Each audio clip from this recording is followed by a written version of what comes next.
fiery horse with the speed of light, a cloud of dust, and a hearty Hi-Yo Silver, the Lone Ranger.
With his faithful Indian companion Tonto, the masked rider of the plains led the fight for law and order in the early western United States. The stories of his strength and courage, his daring and resourcefulness have come down to us through the generations. And nowhere in the pages of history can one find a greater champion of justice. Return with us now to those thrilling days of yesteryear. From out of the past come the thundering hoofbeats of the great horse Silver. The Lone Ranger rides again. Come on, Silver, up the trail. I'm Silver. Hi!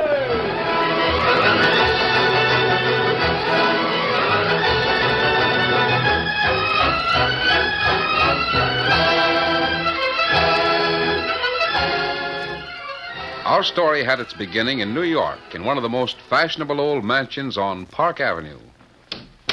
This way, Dr. Marlowe. So the old man's bad off, eh, Reynolds? Very bad, sir.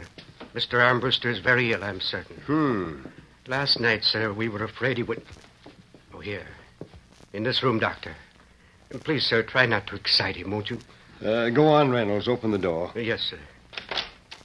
Reynolds, you're fired. Yes, sir. Very good, sir. Will that be all, sir? Marlowe, so help me, if you step into this room, I'll... That's all, Reynolds. I'll call you if I need you. Very good, sir. Well, Henry, I warned you... Now, don't you Henry me, you butcher. And I'm warning you. Get out of my room and stay out. Now. I want my clothes. They took my clothes away from me. I'm a prisoner in my own house. Now, Henry, you've got to listen to reason. You're a very sick man. Sick, am I? I'll say I'm sick.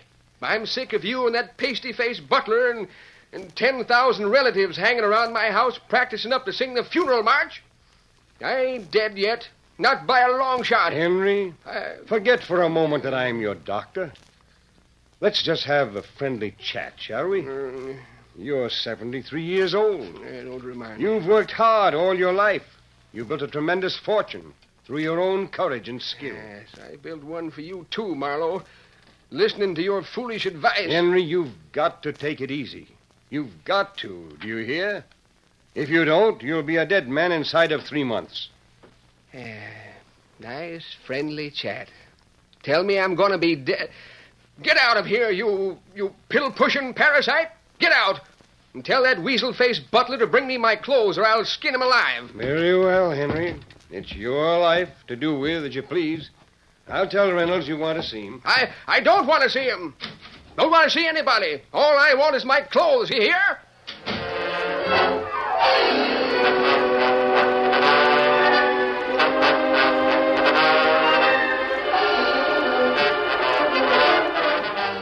The following morning, the Armbruster mansion was in a state of uproar. Dozens of relatives filled the house and chattered excitedly, watching the policemen and detectives going through every room. Now, let's get this straight. You say Mr. Armbruster was sick in bed, He was very ill, sir, very ill. but he made you bring his clothes to him. He got dressed and went out and didn't return. Exactly, sir. That's it, exactly. I've been Mr. Armbruster's servant for 27 years, sir. And never has he stayed away from home all night. Officer, I know something dreadful has happened to him. I know it. Wait a minute. What do you want? I happen to be Mr. Armbruster's personal attorney, officer. And I'm inclined to agree with Reynolds. You mean you think something dreadful has happened to Henry J. Armbruster? I've just been checking with officials at the Chase National Bank. Yeah? So what did you find out? Henry J. Armbruster went to the bank yesterday afternoon and made a withdrawal. Well, what about it? It's his money to take out, ain't it? Mr. Armbruster withdrew $1 million in cash. And now he has disappeared.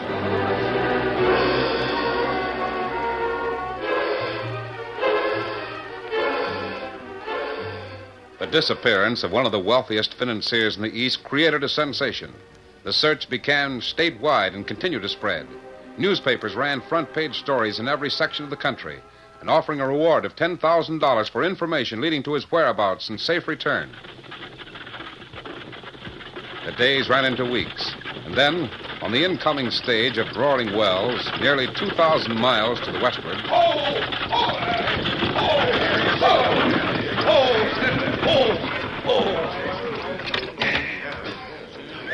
Roaring Wells, mister. Well, Roaring Wells, eh? Sounds interesting. Very interesting.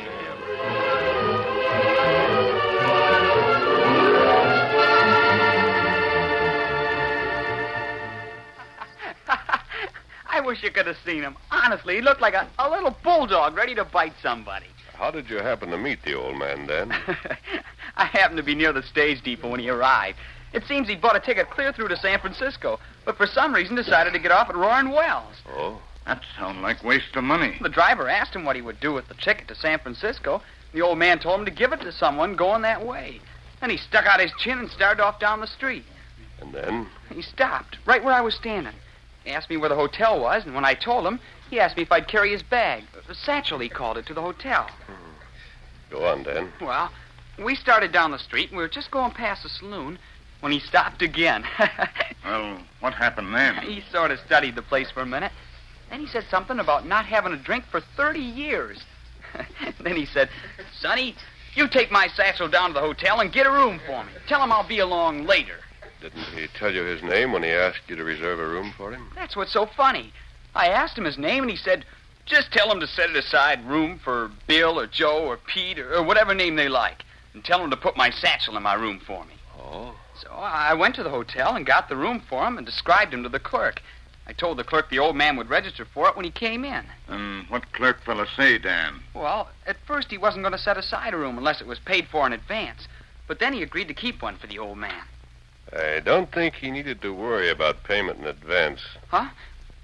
What do you mean, sir? Here, Dan, take a look at this newspaper clipping. Did the old man look anything like this description? Why, sure. That's him. Golly. Then the satchel which you carried to the hotel very likely contained $1 million in cash. What? Here, you can read the whole story. Otto, come on. What we do, Kemosabe? We're riding to Roaring Wells right now. Here, Silver. Here, Scout. Come, fella.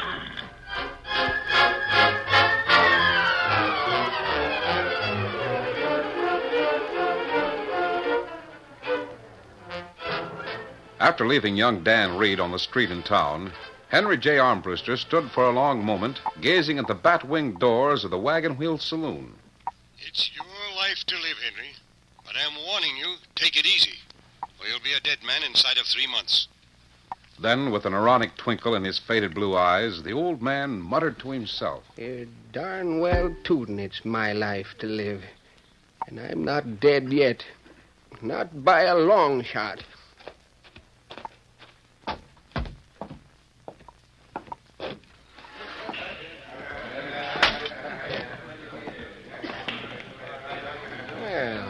Well, pool table. Well, I tell you right now that I can't do it. argument, looks like. Looks like it. Put your money where your mouth is, Butcher. I got $100. Says you can't make that shot. Oh, you know I ain't got no $100. Well, you sure sound awful big until somebody calls your bluff. Hey! Oh, sorry. I didn't mean to bump you, friend. What seems to be the argument? Yeah, this big galoot's trying to tell me he can make the deuce, the 10, and the 13 ball all in one shot. Well. I offered him a $100 bet, but he backed down. Mm-hmm. Oh, well, you are a good pool player, aren't you, Mr. Butcher? Me? Why, sure. One of the best. Well, then here's $100. Take his bet and let's see you make the shot. What? Well, I'll be jiggered. What's the idea? There's 100. Suppose you put your money where your mouth is, and we'll see whether he can make the shot or not, eh? Oh, you're doggone right.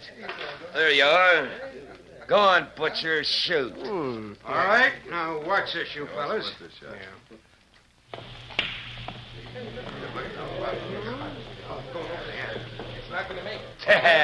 You missed the 13. I knew you couldn't do it. There ain't nobody could make a shot like that. Just a moment, my friend. Huh? You have $200 there. Here's another 200, which I will wager that I can make the shot our friend Butcher just missed. You? Is it a bet? I'll say it is. Hey, set the deuce, the 10, and the 13 right back where they were. Roll the cue ball down to the old man. Hand me that chalk, will you, buddy? Thanks. Well, all right. That's going to make it. Yeah. He's going to make it. I'm telling you, he's going to make it. Watch it. I'll bet you're a professional pool shark. 200, 300, 400. What's that? Pool shark? Nonsense. I haven't had a stick in my hand in 40 years. Ace. Yeah? Come in the office right away. Sure, Chief. Sure don't play like a man that ain't held a cue in 40 years. Yeah? What's up, Chief? We've been in Roaring Wells for 3 years, trying to make money. So? We've grub-staked prospectors and stole from them. We've run crooked card games. We've sold barrels of rot-gut liquor. Uh-huh. What are you getting at, Chief? Well, we got our fortune right in the house, Ace. And we ain't gonna let it get away. Now, listen, I don't know You listen and look at this. That's the paper come from Abilene yesterday.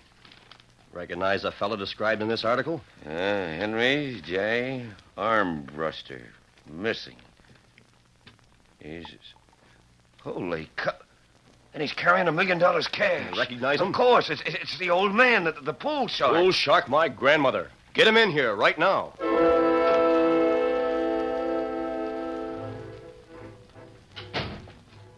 You wanted to see me? Sure. Have a chair, Mr. Armbruster. I see. How did you learn my name? Well, never mind that right now, old-timer. What I want to know is where's that bonanza you've been lugging around all over this country? Huh? The money you took when you left New York. Where is it? That, sir, is none of your business. Now, if that's all you wanted to All ask right, me, Ace. I'll be... Yeah. Throw him in the cellar. Maybe later you'll feel more like talking.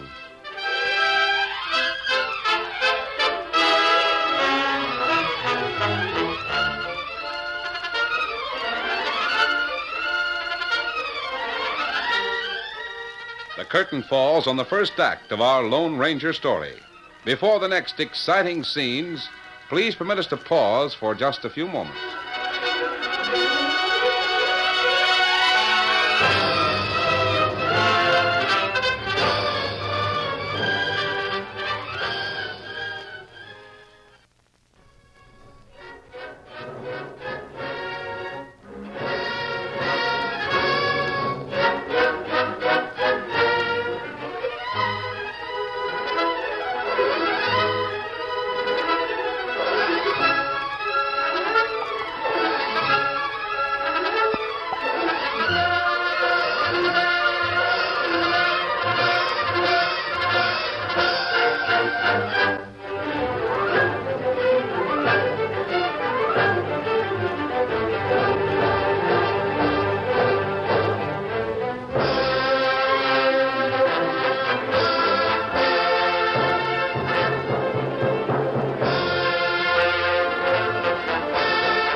Now, to continue our story. The Lone Ranger and Tonto, arriving at Roaring Wells shortly after dark, reined their horses to a stop just outside the feeble glow of the street lamps. A moment later, inside Hargis' office. Hargis? Yeah? Listen, there's an Injun out front asking about the old man. What? Thought the old man came in the last stagecoach. Didn't figure anyone around here knew him. Yeah, me neither. Tell the redskin to come in, Ace. And you come in, too. Sure. I savvy. Hey, you. Come here a minute. What you want, feller? Yeah, the boss was wondering about that old gent you was asking for. He thinks that, well, maybe he can help you to find him. He talked to him then. Sure. Come on in. What's this old man look like, huh? Oh, him plenty old, wears store clothes. Where old man at? Oh, now, don't get excited. We said we'd help you find him, didn't we? Ace. Yeah. Oh. Come on, help me get him into the cellar. All right. Easy now. That's it. Get him up. Hey, listen. What's that noise? The old man. He found a pick down there, and he's trying to dig himself out of the cellar. Fat chance. Well, of all the... Come on, let's give him some company.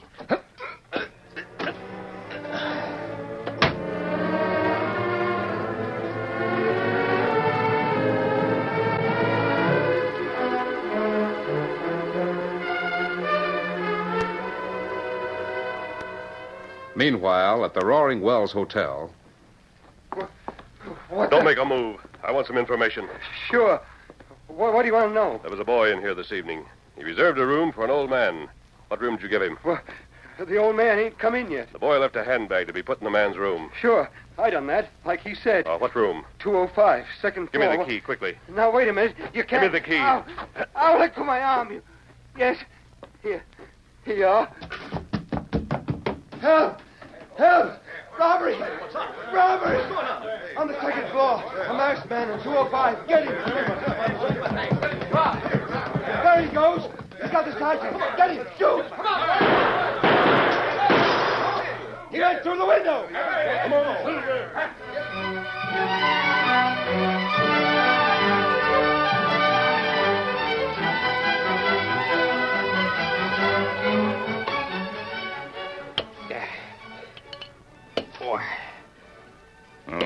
Maybe you better take it easy, old feller.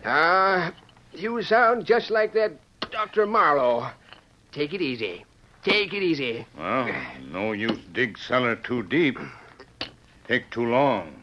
Pretty soon, maybe we get out. Oh, doggone little honest work, and I never felt better in my life. Why you leave big city with so much wampum? I'll tell you why. Because I... Wait. Listen. Upstairs. Yeah. Argument, eh? Wonder who it is. Tonto think maybe Lone Ranger coming. Yeah, kind of anxious to see this friend of yours, Tonto. Sounds like quite a fellow. Well, sounds like shooting up there. Oh, Kimasabi. Come, old man. Door open now. Yeah, you go ahead, Tonto. I'll stay here for a spell. What? No, you come with Tonto. We get out of here. I'm going to stay here. Tonto not savvy me. Carry you. Oh, put me down, you hear? No, you come here now. With Tonto and Lone Ranger. What's wrong, Tonto? Old feller not want to leave cellar. Tonto carry him. Put me down. Here, I'll help you. Doggone it, the fella can't have no fun at all without a dozen pesky people looking after him. You're going to get out of here with us right now. Not on your tin type, I ain't. Hey, what's that mask for? Who are you? Him Lone Ranger. I'm your friend, Mr. Armbruster. There's no need to worry. My friend, eh? Wearing a mask and shooting up the... Say, how'd you find out my name? Probably the same way Gil Hargis and Ace Daniels found out. The story of your disappearance has been in every newspaper in the country, I imagine. Doggone it, I wish people could learn to mind their own business once in a while. Otto, get some rope and tie up Hargis and Daniels. I'll get Mr. Armbruster to his hotel and then send the sheriff over. But I tell you, I don't want to go to any hotel. All I want is for people to let me be and mind their own business. Doggone it anyway. Come on, old-timer. Confounded meddlers. Remember the boy whom you asked to get you a room at the hotel? Why, of course I remember him. You think I'm in my second childhood? Well, his name is Dan Reed. A particularly good friend of mine. Yeah, what about him? That bag you gave Dan to take to the hotel for you. Am I right in thinking it contained the money you took from New York? Now, see here. That was my money, taken from my own personal account. I didn't abscond with it. It didn't come from the depositors of my corporation. Oh, so that's what you're after. The money. Well, you'll play a fancy turn getting it, my friend. So happens I already have it, Mr. Armbruster. Oh, you have, eh? Well, I reckon I don't need it anyway. No. Come on, old-timer. Since you're not interested in the money, I'll leave you at the hotel. And I'm turning your money over to Wells Fargo for safekeeping. I don't give a hoot what you do with it. All right, then. Here's the hotel. I'll see you later. Yeah? That's what you think.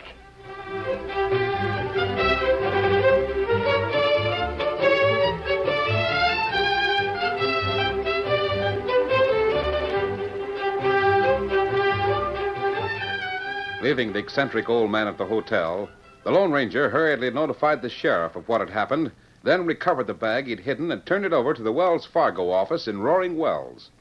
Then he returned to the Wagon Wheel Cafe to meet his friend Tonto. Arriving in front of the place, the masked man found a dozen people milling about, including Tonto and the sheriff. Oh, Silver, oh, boy. Oh, easy. You, masked man. Stop right where you are and don't make a move. You're under arrest. What's happened, Sheriff? That's just what I aim to find out. Come to my office and say you found old man Armbruster and returned him to his hotel. That's true. Well, it's a lie. I went to the hotel and I ain't seen hide nor hair of the old man. Merciful heavens, a masked man, an outlaw. I know something dreadful has happened to poor Mr. Armbruster. I just know. Sheriff, I demand that you arrest that masked man. No time to explain. Get ready to jump up behind me. We'll make a ride for it. You ready? Hey, what are you two mumbling about? Just wondering, who are these people, Sheriff? Friends of Armbruster from back east. His butler, lawyer, and a whole passel of relations. I'm his brother-in-law. I'm his brother's Oh, nephew. I see. All right, Tonto, here we go. Hey, boy, hey,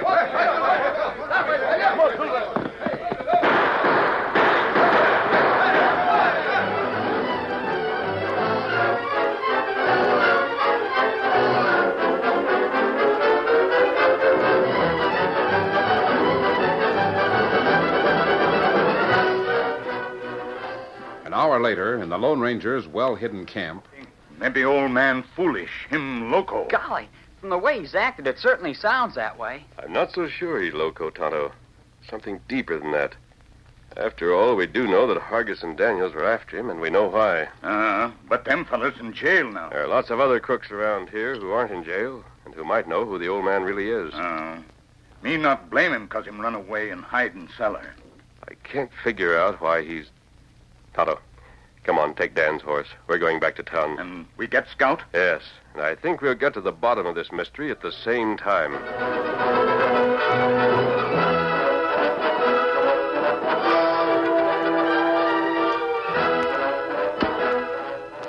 It's a good thing Sheriff put them fellas in jail. Now I can... Who's that? I wanted to see you again, Mr. Armbruster. Well, no wonder you wanted to stay here. You get away from here. Go on, get. Well, no wonder you were having such a good time. Now see here, Mr. Masked Man. Some friends of yours are in town from the east.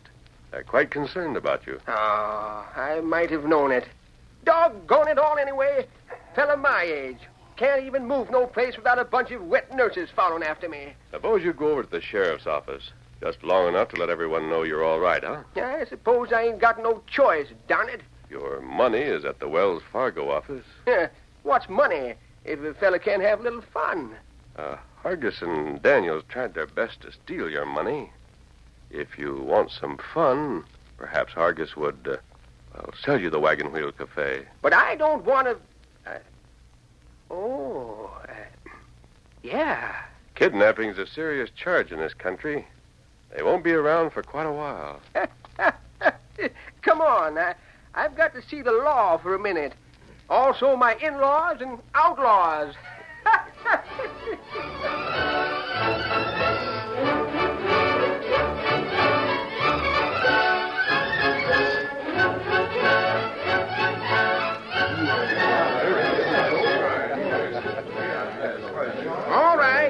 right, now, simmer down. Simmer down before you get sick or something. I'm all right.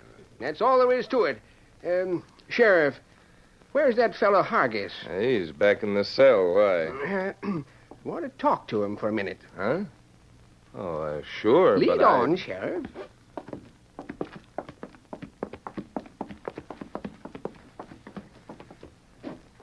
Right here. But you needn't worry about these two. They're going away for a long time. So I heard. Hargis, you want to sell that cafe of yours? Go on, you old fuzzlehead. Get out of here and let me alone. Give you $5,000 for the place. What? You heard me. Take it or leave it. Why, sure. For $5,000. Where's that so-called lawyer of mine? Right here, Mr. Armbruster. Oh, give this fuzzle-headed dimwit $5,000 and get me a receipt for the Wagon Wheel Cafe. You hear? But, Mr. Armbruster, a cafe? Go on now, do like I tell you.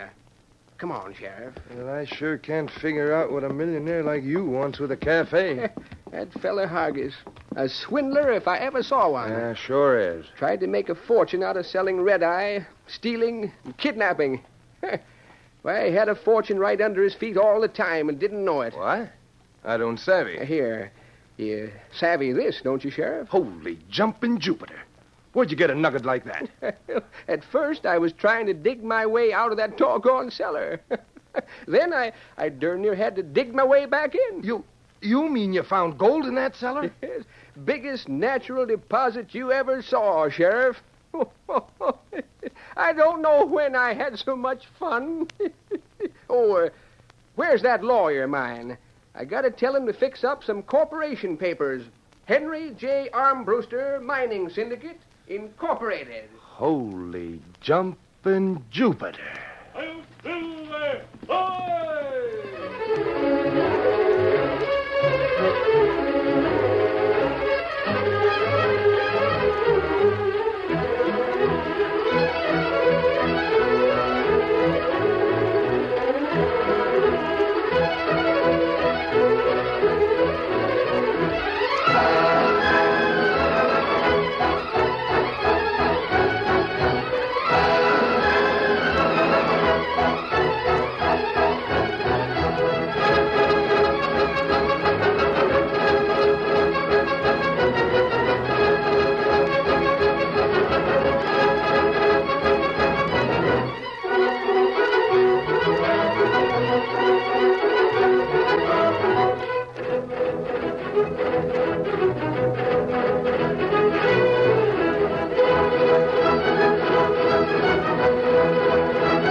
The story you have just heard is a copyrighted feature of the Lone Ranger Incorporated.